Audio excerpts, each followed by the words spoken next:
I didn't want to live. I didn't want to die. I didn't want to get high. I didn't want to get sober. I just didn't want to be. I was raised very much in an abusive household. I left when I was 14 years old. I immediately turned to drinking and partying and just living the fast life. I was 23 years old and I was diagnosed with bone marrow cancer. I was told that most people die within 10 years of diagnosis. When I was taking the chemo, I couldn't drink. Like, I tried, but I would get sick. So I was sober for 5 years while I took chemo. I went to the Mayo Clinic in Minnesota, and they had done a study for young patients with this type of cancer, and they decided that it was higher risk for them to take the chemo nonstop. I went straight from the Mayo Clinic to the bar and started drinking again. It was like a license to party again. That was what was important to me. I didn't really have any other, I'd say, joy even at the time. Like, I just didn't even know what real joy was. And something inside said, you need help. And I called my mom and I said, I need help. I went to detox and the 30-day program and, got out and started working at AA and all of that. Started working on my mental health. It's a mind, body, and then I found later spirit. I hit my knees and said, God, help me. And I heard loud and clear, go to church. My friend had gone to this church here down the street from my house. So I contacted Coastline and I just said that I was in a season of my life that I knew that the only thing that would help me is service. So I asked if they had any kind of service work, anything that I could do to volunteer. And they put me in over at the food pantry, and it saved my life because I needed to get out of my own head and think about others. At the time, all I could think about was for me, just so much going on.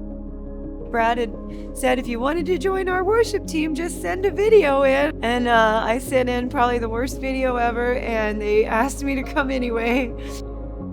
Worship to me is just telling God how much I love him and how much I am so incredibly grateful for the change in me. I've always loved music. I was always raised around music, but when I listen to worship music, I cry almost every time. I was baptized in May of 23. I came out of that water and it was just supernaturally warm. It was supernaturally flat, like there wasn't a wave in sight, and I was different. When COVID hit, they shut down all of the AA rooms.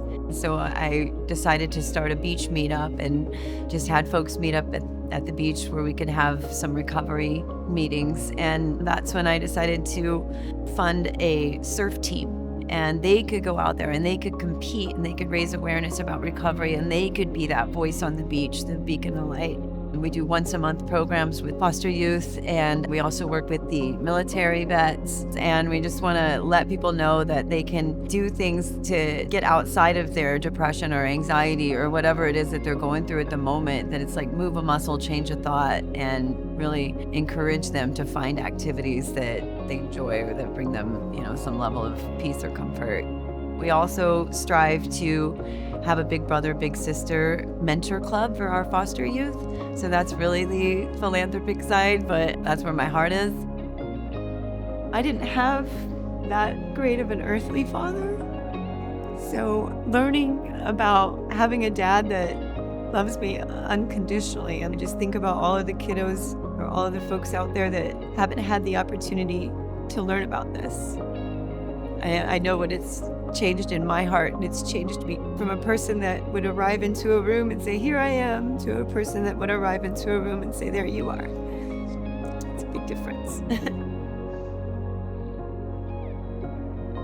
The legacy that I would want to leave behind with my testimony and my story would be that if I can just turn to one child and they can experience Christ at such a young age and maybe avoid some of the pitfalls that I went through, I would just love to stop those generational curses. That would be an amazing legacy.